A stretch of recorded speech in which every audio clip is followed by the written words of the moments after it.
Sejarah berdirinya dinasti Abbasiyah dan kekhalifahan dinasti Abbasiyah.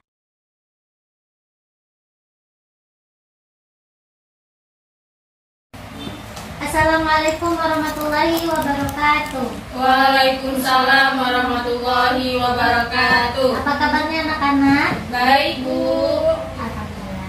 Alhamdulillah. Ada yang nggak masuk? Masuk semua. Baik, sebelum kita memulai pembelajaran, agar ilmu yang akan kita pelajari dapat bermanfaat dan diridhoi oleh Allah Subhanahu wa taala, mari kita berdoa terlebih dahulu. Berdoa dimulai. Doa selesai.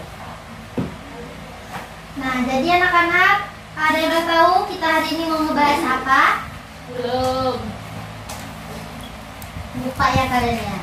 Nah, jadi hari ini kita akan membahas mengenai sejarah berdirinya dinasti Abbasiyah. Apa? Sejarah berdiri dinasti Abbasiyah. Ya, sejarah berdirinya dinasti Abbasiyah. Apa sih dinasti Abbasiyah itu? Jadi, dinasti Abbasiyah itu adalah dinasti yang menggantikan pemerintahan dinasti Umayyah, yakni dinasti sebelumnya yang berdiri sebelum dinasti Abbasiyah. Nah, kenapa sih dinamakan dinasti Abbasiyah? Karena pendiri dinasti Abbasiyah itu merupakan keturunan Abbas bin Abdul Muthalib. Siapa, Rizka? Karena keturunan dari Abbas bin Abdul Muthalib. Ya, betul. Nah, berapa lama sih dinasti Abbasiyah ini berkuasa? Dinasti Abbasiyah ini berkuasa kurang lebih selama 5,5 abad atau 550 tahun, yakni kisaran tahun 750 Masehi sampai 1258 Masehi. Ibu kotanya di mana? Ibu kotanya itu berada di Baghdad. Di mana? Di Baghdad. Ya, ibu kota dinasti Abbasiyah berada di Baghdad. Luas wilayah kekuasaannya itu meliputi Asia Barat, Asia Selatan, Afrika Utara hingga Eropa. Nah, pasti kalian bertanya-tanya, kenapa sih bisa terbentuknya dinasti Abbasiyah? Karena sebelumnya kan udah ada namanya dinasti Umayyah. Kenapa nggak nyampe berjalan sampai sekarang tuh? Nah, ada beberapa faktor yang menyebabkan terbentuknya dinasti Abbasiyah. Yang pertama, perpecahan internal keluarga Umayyah dan kekisruhan politik dalam negeri. Nah, pada saat puncak keruntuhan dinasti Umayyah ini, mereka itu mengalami kekisruhan dalam keluarga dinasti Umayyah dan kekisruhan politik dalam negeri tersebut, sehingga membuat dinasti Umayyah itu hancur dan digantikan dengan dinasti Abbasiyah. Yang kedua, itu munculnya gerakan perlawanan terhadap siapa? Terhadap pemerintah Daulah Umayyah yang dilakukan oleh kelompok Mawali, kelompok Dahak bin Qais dan kelompok Syiah. Lalu yang ketiga, faktor penyebab berdirinya dinasti Abbasiyah yaitu perpecahan kelompok suku Arab Utara dan Arab Selatan. Yang keempat, kekecewaan ulama dan tokoh agama kepada Khalifah Marwan bin Muhammad yang dinilai tidak memiliki sikap negarawan yang baik. Siapa sih Marwan bin Muhammad itu? Yaitu pemerintah atau kekhalifahan dinasti Umayyah. Yang kelima, wafatnya Khalifah Marwan bin Muhammad, khalifah terakhir Daulah Umayyah setelah kalah dalam pertempuran di tepi Sungai Zat, Irak pada tahun 132 Hijriah atau 750 Masehi. Nah, itulah beberapa faktor pendukung yang menyebabkan berdirinya dinasti Abbasiyah. Lalu, proses berdirinya dinasti Abbasiyah ini juga tidak terlepas dari sosok keluarga Bani Abbas yang bernama Ali bin Abdullah. Sebagai keponakan Rasulullah, ia merasa yang paling berhak menjadi pemimpin setelah Khulafaur Rasyidin. Ada yang tahu nggak Khulafaur Rasyidin itu siapa? Tahu. Ya. Khulafaur Rasyidin itu adalah sebutan khalifah setelah kepemimpinan Rasul, yaitu yang pertama Abu Bakar As-Siddiq, Umar bin Khattab, Utsman bin Affan, Ali bin Abi Thalib. Nah, tadi apa tadi? Yang Khalifah Rasyidin, Bu. Nanti ya. Aku tuh ngomong. Ya, nggak apa-apa, lanjut aja. Ya, lanjut ya. Nah, Ali bin Abdullah itu melakukan propaganda anti Umayyah. Ia mencoba meraih simpati masyarakat luas dengan menggunakan nama Bani Hashim. Tetapi sebelum usahanya itu berhasil, beliau itu sudah terlebih dahulu wafat. Gitu. Jadi rencana dia untuk melakukan propaganda itu nggak jadi karena dia meninggal. Gitu. Lalu ambisi Ali bin Abi Thalib ini nggak berhenti saat itu aja, akan tetapi ambisinya itu berlanjut kepada putranya, yaitu yang bernama Muhammad bin Ali. Ia menjadikan kota Kufah dan Khurasan sebagai basis gerakan anti Daulah Umayyah. Di kota Khurasan, Muhammad bin Ali mendapat dukungan dari pemimpin masyarakat Khurasan, yaitu Abu Muslim al-Khurasani. Namun, Muhammad bin Ali lebih dulu wafat di tahun 127 Hijriah atau 745 Masehi sebelum cita-citanya meraih kekuasaannya itu terwujud. Kayak gitu. Lalu, putra Muhammad bin Ali yaitu Ibrahim bin Muhammad bertekad melanjutkan perjuangan ayahnya dan perjuangan kakeknya tadi. Nah, gerakan yang dilakukan Ibrahim bin Muhammad dianggap sebagai ancaman negara oleh Khalifah Marwan bin Muhammad, yaitu khalifah terakhir dinasti Umayyah pada saat itu. Nah, karena itulah Ibrahim bin Muhammad pada tahun 128 Hijriah ditangkap dan diasingkan. Ibrahim bin Muhammad wafat dalam pengasingan. Wafatnya Ibrahim bin Muhammad membuat keluarga Bani Abbas semakin gencar melakukan pemberontakan. Inilah cikal bakal awalnya tumbuh dinasti Abbasiyah. Adik Ibrahim bin Muhammad yaitu Abu Abbas As-Soffah dan Abu Sa'far Al-Mansur melakukan penyerangan terhadap kota-kota penting Daulah Umayyah dan menguasainya. Mereka dibantu oleh Abu Muslim Al-Khurasani yang merupakan tokoh dan masyarakat Khurasan. Keadaan ini membuat Khalifah Marwan bin Muhammad tidak bisa berbuat apa-apa hingga ia terkepung di kota Damaskus, Syria. Nah, walaupun ia berhasil melarikan diri ke Yordania dan Palestina, Khalifah Marwan bin Muhammad itu tertangkap lagi di kota Fustat, Mesir dan wafat di sana. Dengan wafatnya Khalifah Marwan bin Muhammad, maka berakhirlah era pemerintahan Daulah Umayyah dan berdirilah dinasti Abbasiyah. Daulah Abbasiyah ini berkuasa selama 5,5 abad seperti yang Ibu jelaskan sebelumnya. Nah, dalam masa kekuasaan tersebut itu ada sebanyak 37 khalifah yang memimpin. Yang pertama itu Abu Abbas As-Soffah.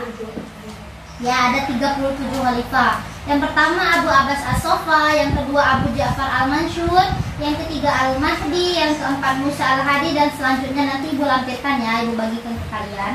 Nah,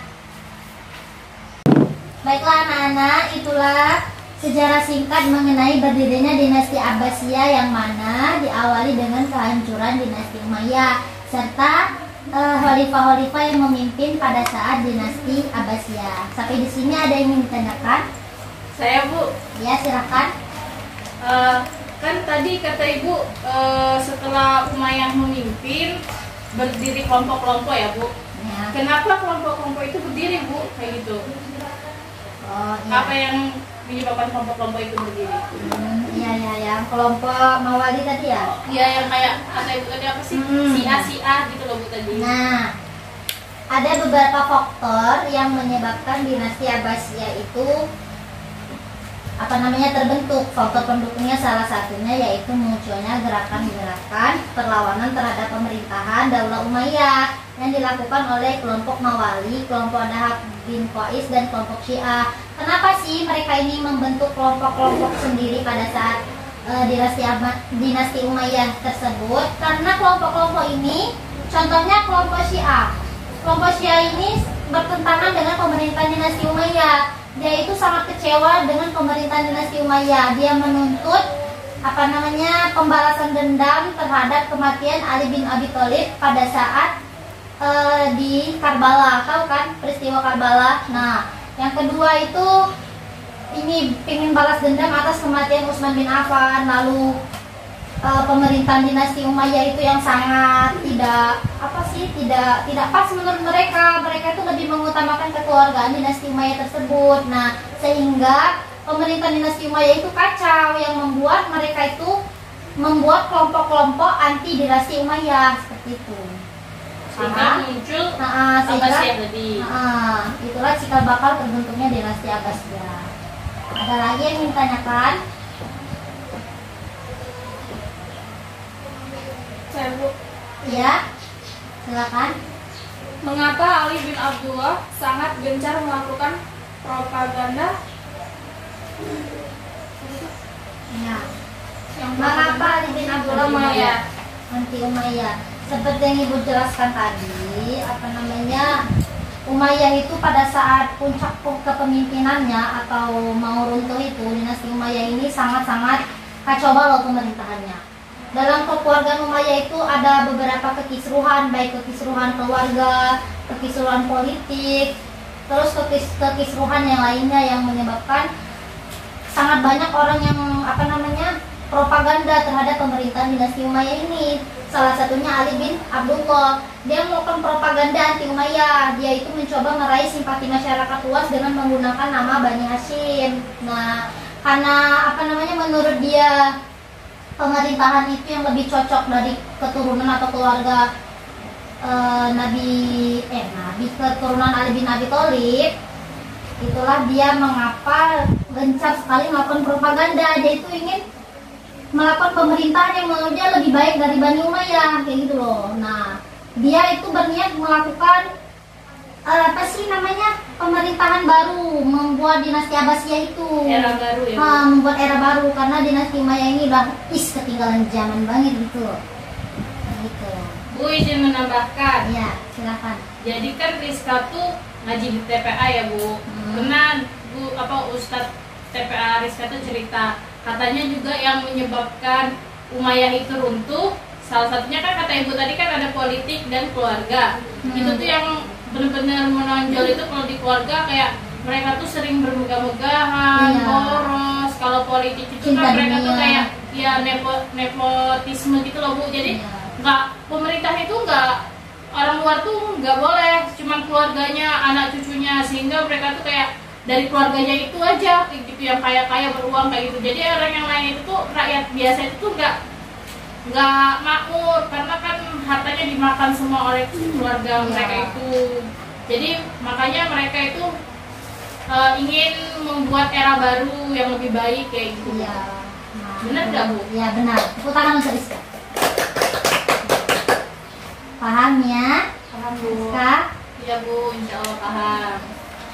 Baik anak-anak, itulah materi kita pada hari ini. Jadi kesimpulannya, dinasti Abbasiyah itu muncul itu didukung oleh beberapa faktor. Yang pertama itu hancurnya dinasti Umayyah tadi, munculnya gerakan perlawanan, ya, itu betul. perpecahan kelompok Arab. Terus itu yang Marwan bin Muhammad itu Bu. Ya benar. Nah, pemimpin pertama dari dinasti Abbasiyah itu adalah Abu Abbas As-Saffah. Dan ada berapa tadi khalifah yang memimpin selama 550 tahun tadi? Ada 37 khalifah. Ibu rasa semuanya paham ya nak ya? Ya Bu. Jangan lupa materi kita pada hari ini diulas kembali di rumah. Semoga apa yang kita pelajari pada hari ini dapat bermanfaat. Amin ya rabbal alamin. Apabila ibu terdapat kesalahan, ibu mohon maaf. Kepada Allah ibu mohon ampun. Wabillahi taufiq wal hidayah. Wassalamualaikum warahmatullahi wabarakatuh. Waalaikumsalam warahmatullahi wabarakatuh. Kafaratul majlis. Subhanakallahumma wa bihamdika asyhadu an la ilaha illa anta astaghfiruka wa atubu ilaik.